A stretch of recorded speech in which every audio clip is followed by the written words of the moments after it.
Okay, we're going to go ahead and get started with the Own Your Saturn workshop.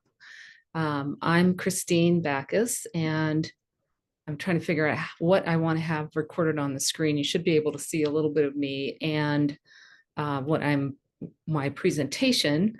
Today's December 10th, 2022. This is actually the third time I've done this workshop. Each one is a little bit different. And today I'll be covering some of the same territory I've been covering before and some new territory. And if you stick around for the end, you'll also get to hear about a super exciting, to me at least, retreat offering for the December solstice of this year. And then I might even mention a couple, one of the other big projects, Saturn projects I'm working on, because I love talking about it because it's really exciting for me. And I think many of you will be interested in it as well. But today, what we're going to do, there's a little bit of an agenda. We're going to kind of go back over this ground of why am I choosing Saturn? What's the point? Why am I so focused on Saturn besides my own chart? And then why now? What's the big deal about now?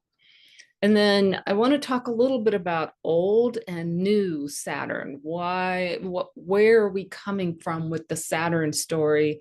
And maybe a little bit too about how it has limited us and how it's not what's right for what I'll call the new age, the turning of the ages.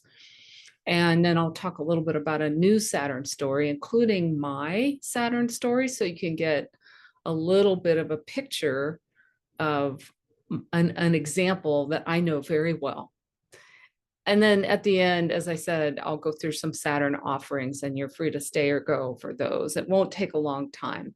And if there are some people that would like to look at their charts at the very end of the workshop today, if you stick around, I'll try to get to that depending on how much time we've spent or how much time I've spent talking.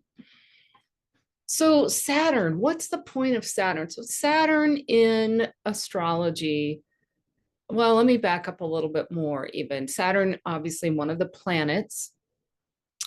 In classical astrology, there are 7 planets, and the sun and moon are also considered planets, just for ease of terminology, not that we think that they're actually planets. Planet just means something that moves. It's the wanderer. And the sun and moon, from our perspective, are wandering through the sky on a daily, monthly basis, yearly basis, etc. So Saturn, again, from the classical point of view, is the last visible planet. We now, of course, have many, many, many objects past Saturn. We have 2 or 3 planets, depending on how you classify Pluto, as well as asteroids and objects of various kinds. And many astrologers will use many of these other objects in their work. I use the 3 trans-Saturnian planets, Uranus, Neptune, Pluto, but Saturn remains the boundary of the known universe from a pure point of view of what we can see. And it's that connection with the natural world from our experience. So that's that's probably the first and primary reason I choose Saturn.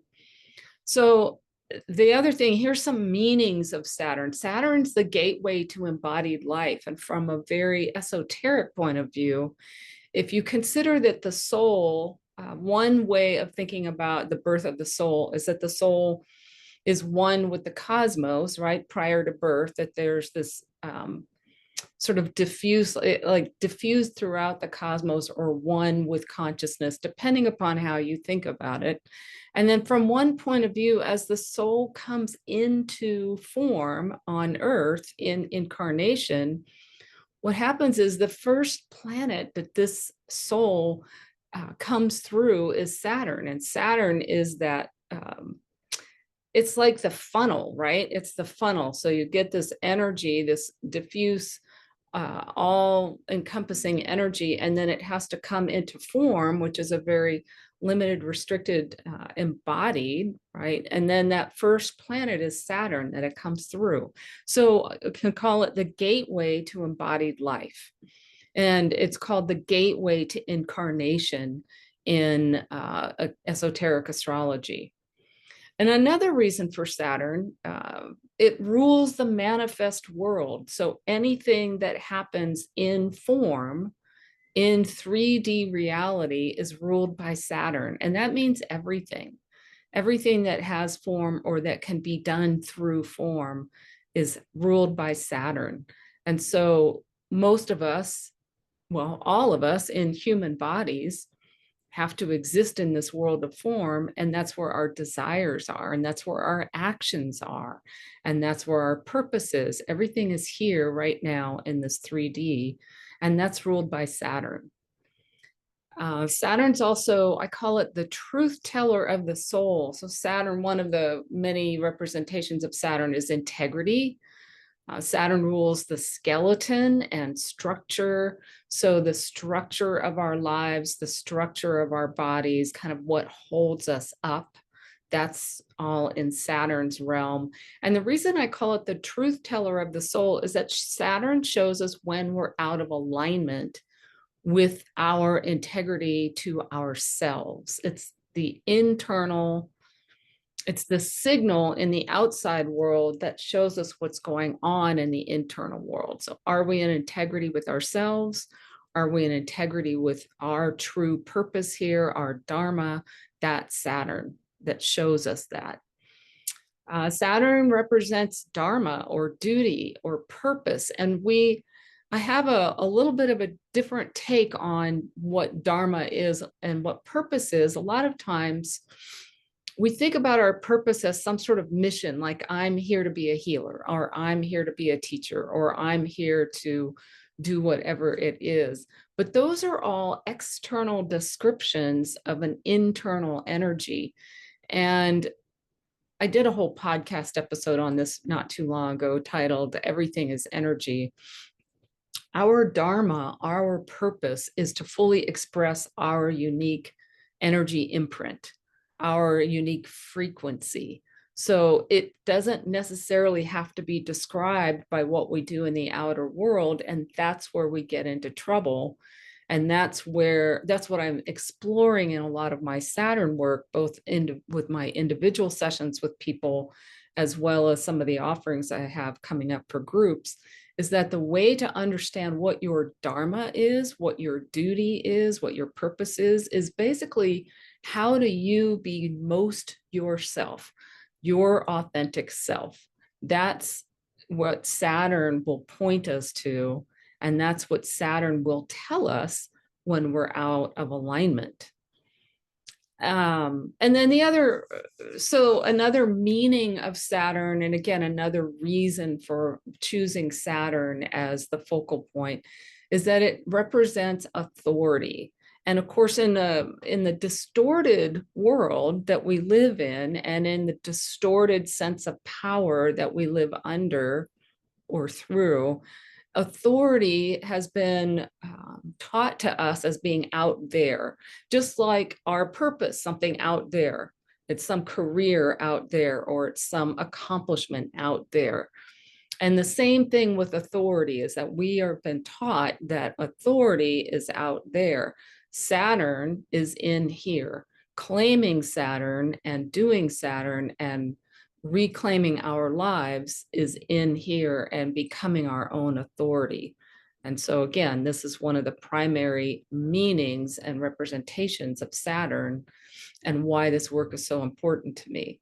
Saturn also rules fear, and living in fear, any decision or choice or action that we take out of fear is by definition out of alignment with the soul, because the soul is not fearful. The soul does not live in fear, and consciousness is not fearful. It's based in love, right? So that's the other thing about Saturn, is it will show us where we're acting out of fear, or where we're letting fear be our master by showing us where are we making choices that are based in fear instead of love. And again, you'll get some of those more concrete examples when I give you a brief synopsis of my own Saturn story.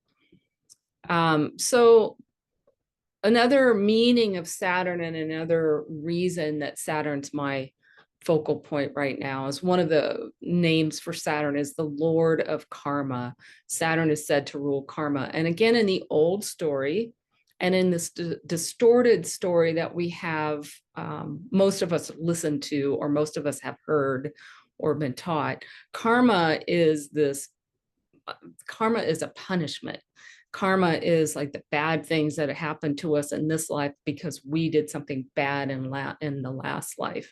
And you can find interpretations of Saturn that will tell you that where Saturn is in your chart is showing you where you have to work out all these evil deeds from past lives and all these struggles. But karma really is just an energetic knot. It's a place where energy is not flowing freely. And again, if you think about this whole idea of our unique energy frequency, karma is a place where it's kind of knotted up and we're not fully expressing ourselves. And karma comes from the conditioning that we receive from collectively, or that we inherit through our ancestry. It comes through the survival strategies or beliefs that come out of trauma, or when we take an unconscious action and it has some negative consequences, then a lot of times we get some sort of survival strategy or belief around that. Somebody called it dust on the mirror of the soul. If you figure that the soul is reflected into our external life, so any place our external life is showing up in a way that doesn't feel right to us, that's likely because we have some kind of conditioning or survival strategy that's not allowing our true frequency to fully express itself. And Saturn is one of the key places that shows us where that's the case. And then karma just means action and consequence of action. That's just the pure definition of karma. And then one of my favorite definitions of karma, one of my favorite sort of explanations of karma, what it is and how it works, comes out of a translation of the Bhagavad Gita, which is a foundational text in the cosmology of yoga. And it says the purpose of karma is to teach the consequences of what we put our faith in. So again, this is like a reality check or an integrity check. What's happening in my outer world, the karma that I'm encountering, is a direct reflection of what I hold in my heart. It's another way of putting it, what I have faith in. So if I believe that people are out to get me, that's going to be my experience. And sometimes these beliefs are very deeply buried and unconscious, and that's our job, is to sort of bring them to consciousness so that we can unlock our karma. And that's a lot of the work that I do with astrology. Astrology is beautiful for showing us what some of the internal unconscious workings are in ourselves and how we can bring them to light and reclaim them.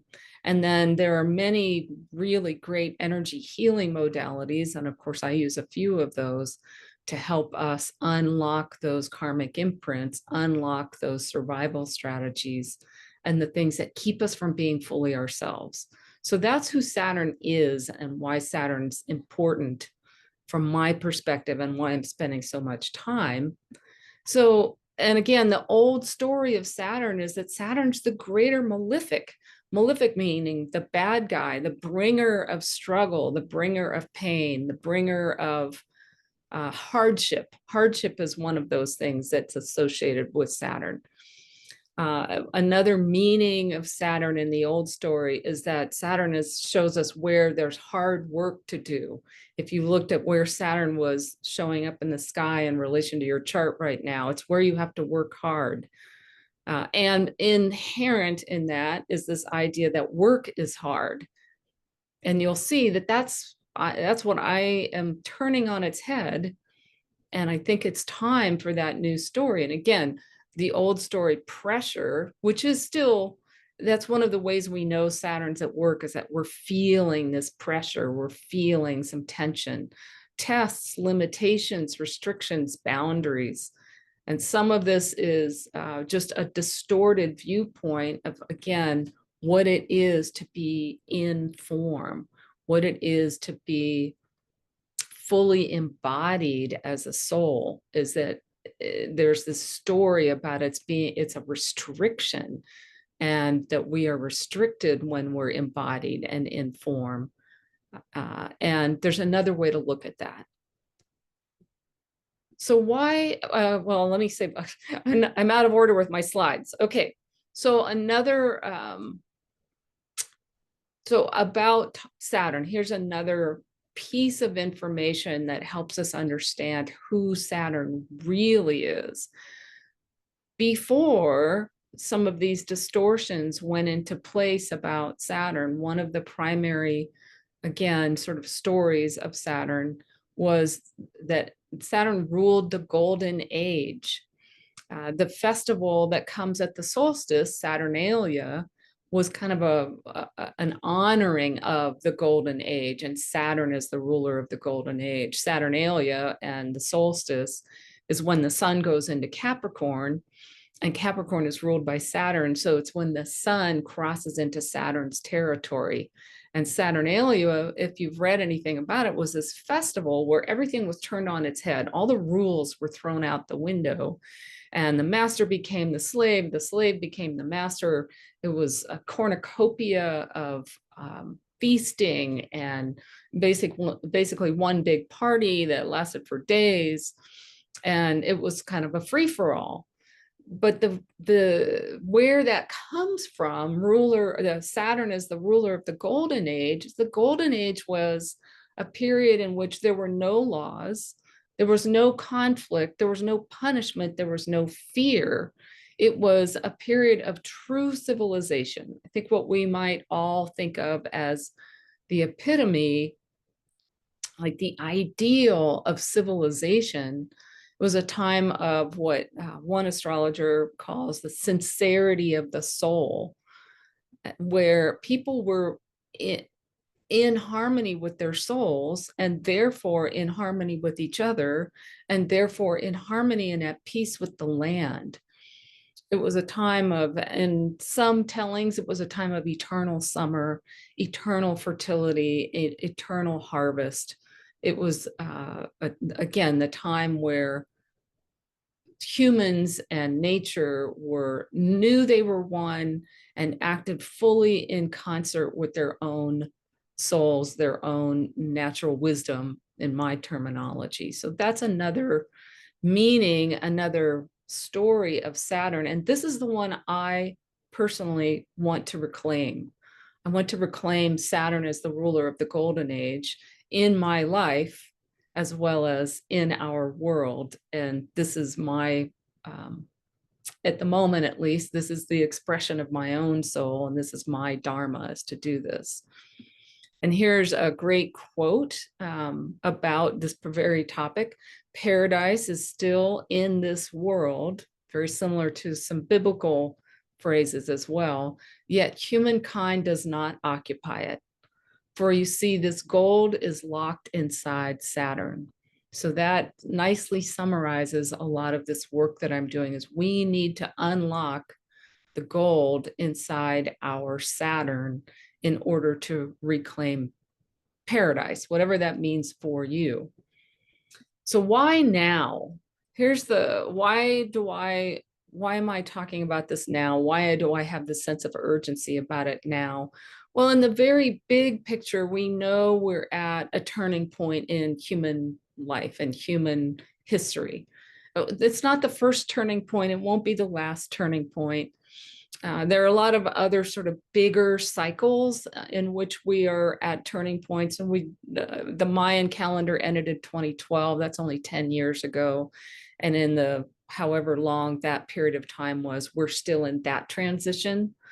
The age of Aquarius, you'll get a lot of disagreement on exactly when that starts. And of course, it's not really like any age, any turning of an age. It's not a cataclysmic one momentary event. There may be momentary events, but it's all still like a process. And we are in that process, right? Of moving from the age of Pisces to the age of Aquarius. Saturn rules Aquarius. Saturn rules the sign of Aquarius in traditional astrology. And there's some very, what do I want to say about that? I don't want to go too far into the reasons for that, but it's based on sacred geometry and it's based on the seasons of the year. And then Aquarius is the midwinter period, and it's exactly opposite in the zodiac of the sun's rulership. So Saturn rules Aquarius, and Aquarius is about vision. It's about humanity, and it's about how we, as our authentic selves, Saturn, right? We're back to Saturn, fit into the whole, and how we contribute to the tapestry of all of humanity and all of life. And we only do that by being our own unique frequency. So that's Aquarius. And that's the age we're coming into, is this authentic expression of the soul in service to the greater whole, in service to the tapestry of all of us and everything. So a couple of more immediate reasons for now, and why, again, I think this is the perfect opportunity to be working with Saturn in our own lives, is that Saturn will move out of its home sign of Aquarius. It's in next spring, March 12th, I think is the date, 2023. It's been in its home sign since December, I think, of 2017. So Saturn has been in either Capricorn or Aquarius, the two signs that it rules, for just under 5 years. And it will leave these home signs in March of 2023, and it won't be back till 2047 when it re-enters Capricorn. So we're in this window of time when we still have Saturn at home. So Saturn in its home sign is strong, right? Because when you're at home, you have everything you need. You have all your tools. You have the ability to fully express yourself. So we have a good solid Saturn energy until beginning of March. And it's not that we can't work with Saturn once Saturn leaves Aquarius and moves into Pisces and then Aries, etc. It's just that right now it's in its most authentic and again, comfortable, like Saturn is most itself right now for a little bit longer. And then another sort of current timing, like in terms of these big shifts in the cosmos and their relationships with Saturn, is that Pluto has been in Capricorn since 2008. Again, one of Saturn's signs. Pluto is a very destructive, but also transformational force. And we've been seeing and feeling the effects of Pluto transforming Capricorn and transforming our vision of power, our experience of authority, our experience of structure. A lot of structures are breaking down to make way for new structures. In a lot of ways, particularly here in the US, but I think this is true, and people can draw parallels in other places. A lot of societal structures have been breaking down. And when anything starts to get eliminated, and this is the purpose of Pluto, right? When one thing dies, something else will be born. And so we're in, again, this big transitional period. And again, it's ruled in part by Saturn. When you think about the meaning of Pluto, kind of spending a long time, right? 20 years in Capricorn, and now it's getting ready to spend 20 years in Aquarius. Pluto moves in from Capricorn into Aquarius in March, late March of 2023. It will move back into Capricorn during the course of 2023, but then it will be fully and solidly in Aquarius come 2024. So this is another sign of this turning of the ages, is that we're really coming into another layer of the age of Aquarius. And again, from Capricorn, which is more about tradition and earth wisdom and material wisdom and wisdom around the earth realm, we move into Aquarius, and then that again has this sort of big vision for humanity. And Pluto moving into Aquarius will will shake things up. We will see some major changes. And again, just after Saturn has left that sign. So this is part of the why now and why I'm feeling some of this urgency around it. So in my mind, a new story of Saturn is what's going to help us bring a new story to the world. If we're trying to create a new world because the old world is breaking down, we need to have a new story of what the new world can be. And if you go back to that quote about paradise, right? Paradise is still in the world, but we can't see it. We don't occupy it. And then if you remember the Bible verse, the kingdom of heaven is spread upon the earth, but men do not see it. Humankind does not see it. This is, in my mind, one of the ways we reclaim that. It's here, it's now, but unless we find it within ourselves and claim it within ourselves, we can't claim it out there. And so each of us in our, I'm not going to say small way, right? Because we're each a holograph of the whole. When each of us does our own work to reclaim our own Saturn, our own soul, our own authentic expression of that soul in form as humans, then we help the whole world do that as well. So bringing our own new story of Saturn brings a new story of life in general. To bring in the new Saturn, here's just some very sort of more concrete ways of doing this, of claiming this new Saturn. And it's all based on what I talked about earlier in terms of what Saturn represents. We have to meet our fears and meet our own needs. As long as we're looking for the outer world to satisfy our needs for authenticity, or our needs for determining our success, or our needs to feel loved, or our need to feel admired, whatever your sort of unmet need is, whatever, maybe through your whole life, there's been this pattern of I never got enough X, or I don't have enough Y. That's one of the first places we have to claim our Saturn, is to meet our own needs. And again, also to face our own fears. So if I have a fear of not having enough, whatever it is, money, love, etc., which are all the same thing in many ways, it's up to me to see where that fear is coming from, and at the very least, stop acting from that fear. Because whatever I do, if I'm acting from that fear, is not going to be a pure and authentic expression of my soul and my gifts.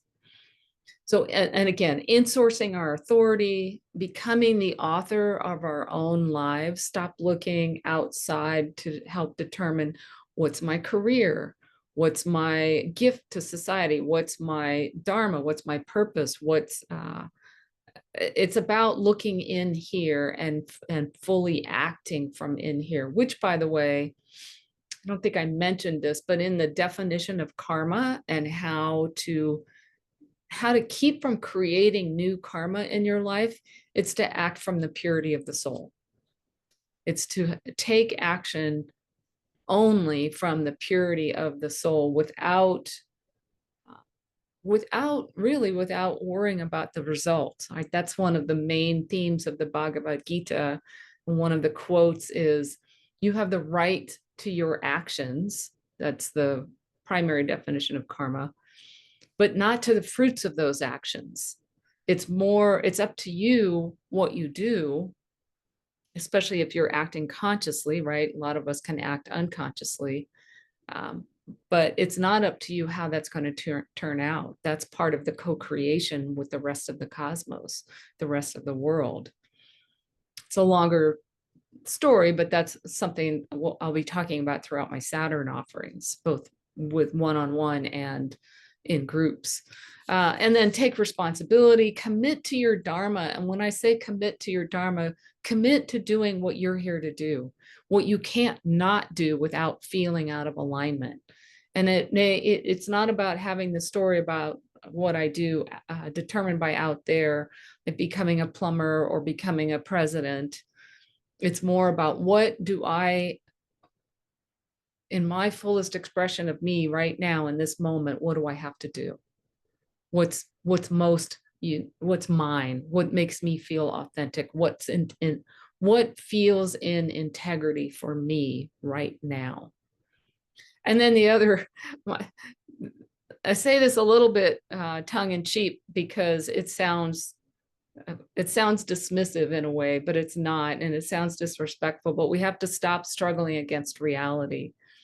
And that's been one of my hardest lessons with a Saturn in Capricorn, and with all these Saturn lessons I've been learning is to stop struggling against reality.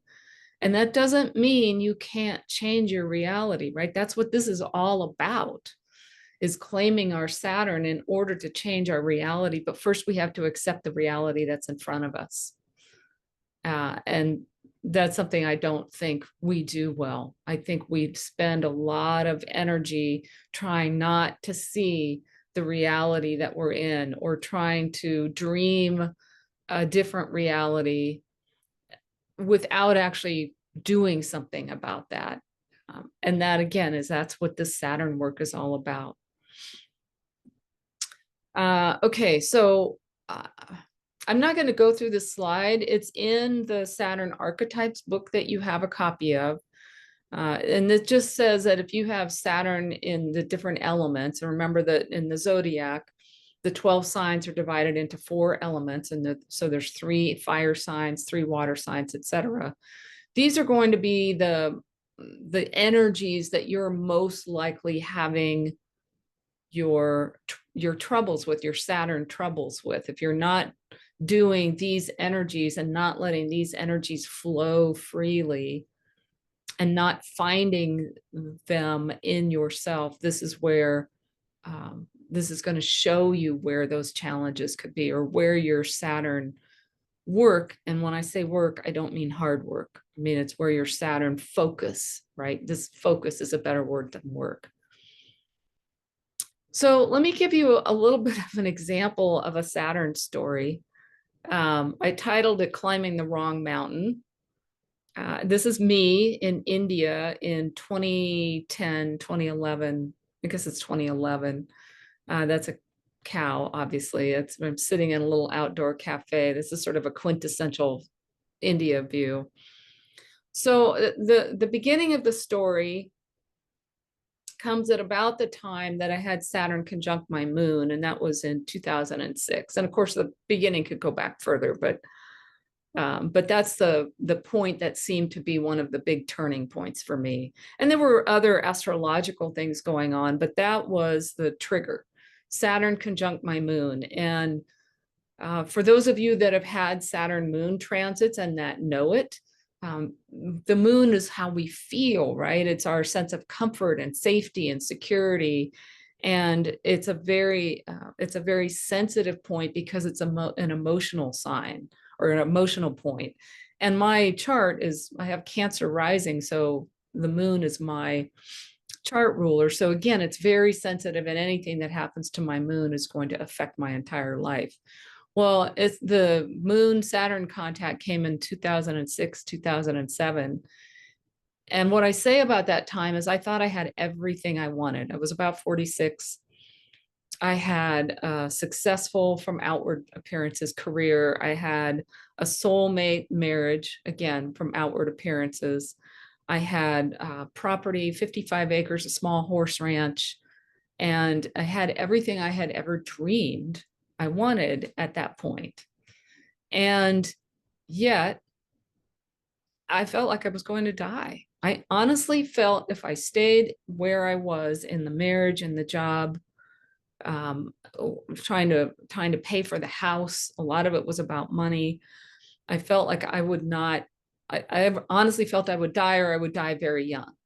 It's hard to convey the feeling. Although if you've read Eat, Pray, Love, and if you remember the scene where she's on the bathroom floor in the middle of the night crying, I never had that kind of a dramatic moment, but it was that same sort of, something is so terribly wrong with my life, even though everything looks right. And I say, thinking about my sun in Capricorn and my moon, my Saturn in Capricorn, this is my chart. You could see there's all this Capricorn here. Capricorn is the sign of the sea goat. although it's often called the mountain goat. And Capricorn is the sign of achievement and success in the material sense. And so you could say that I had climbed the mountain and reached the top of it, but when I got up there, I realized I was on the wrong mountain. And so I let it all go. I got divorced. I left my job. I had to sell the house. Had to basically let go of all of that. And then it wasn't an overnight thing, but it happened in fairly short order. That was 2006, 2007, the Saturn moon contact, when Saturn was down here in Leo. And by 2010, November of 2010, it was all gone.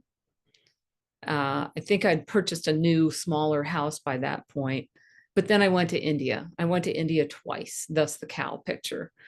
And lots of things happen in between, right? But what happened the next time that Saturn made contact with my moon in a hard angle was about 2014 or so, when Saturn was here in Scorpio squaring my moon. So you remember 90-degree angles like that are angles of challenge. They're dynamic tension, Saturn in tension with the moon. Again, sort of this, I've got to do something different. I had started to reclimb the mountain in Portland, had invested heavily, had invested a lot of my retirement funds heavily into a natural medicine clinic that I was part of.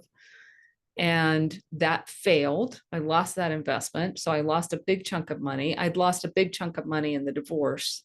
So these are really very literal examples of Saturn material realm losses, because in my story, in today's story, I didn't really understand Saturn. Of course, a lot of this was before I even knew anything about astrology, but you could tell that the hallmarks were there. So Saturn squaring the moon, I lose a lot of money in a business investment, a lot of the retirement money I had, but there's a turning point, because I went to a soul fire retreat with Sarah Beek, and in that retreat, one of the exercises was, it was all obviously helping to get in touch with the soul.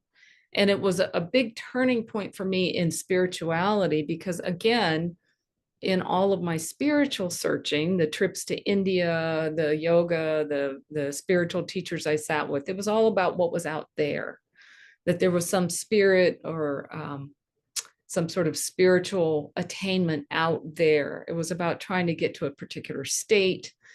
And it wasn't, even some of the teachers that told me it was in here, I didn't understand that. It was all like something big and transcendent. And in that soul fire retreat, there was a turning point to realize that it wasn't about getting up and out, it was getting down and in. And it was claiming myself, my soul, my own divine nature inside through my life. And one of the memories of that is that at the end of the retreat, we were doing an exercise where we were, I think one of the questions was, what does your soul want? What's next? What's the next step based on what your soul really wants in this lifetime? And it just came out of nowhere that it was time to let go of teachers and teachings. And it was painful for me, because I was sitting with a spiritual teacher who to this day I would trust and recommend to anybody. And it was a very clear message that it was time to stop getting teachers to tell me what to do. It was time to stop getting teachers to tell me who I was. And so that was the Saturn square moon turning point. And one of the tangible results of that was that I ended up moving to what I consider my soul home, which is where I am now in Montana, near family property in the mountains. And that was when I finally said, enough, it's time. I can and I need to, because this is like, it again, something I couldn't not do. I'd been wanting to do most of my life, to come here. And it was when I finally said, enough, I'm going to do it. Saturn squaring my moon. And then this year, well, there's a brief blip of a story too at my Saturn return a few years ago, that again, because Saturn was still, I was still buying into the old Saturn story, my second Saturn return was very difficult. I was working hard, working a lot. I mean, taking $12 an hour jobs to pay my rent. It was hard work and I made it harder. And then, of course, Saturn Pluto conjunction of 2020 came along, and all of us lived through an intense Saturn story starting in about March of 2020. So most of us know a little bit about what a big Saturn event might feel like in our lives.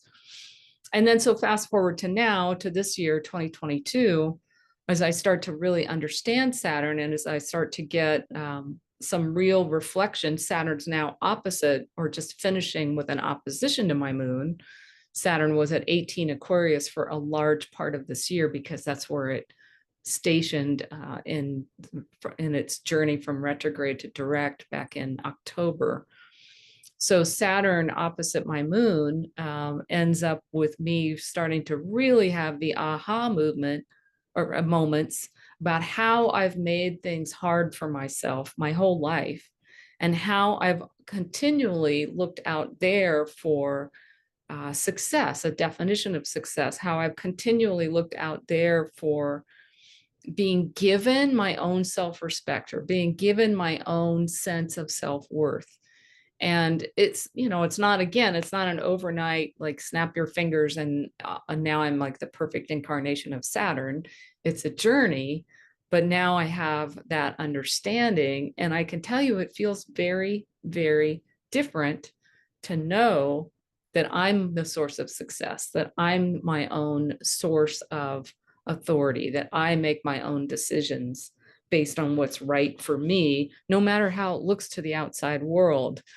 And one more quick story about that, I'm mindful of time because I want to get on to the other things I promised.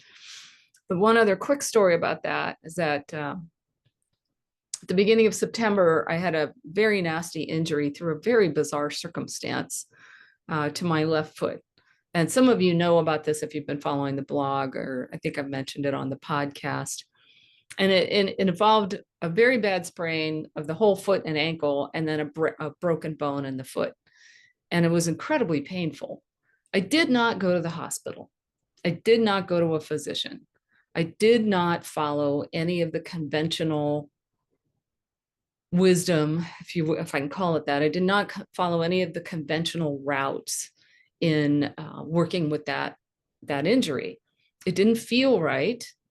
There were probably some good reasons and some not so good reasons, but every time I sat with the decision and felt into it and kind of got in touch with my internal Saturn, if you will, I got a very clear no. This is something that you can and must take care of yourself. And of course, nobody takes care of those kinds of things themselves. I had help from acupuncturists and other healers. I had help from friends who were herbalists.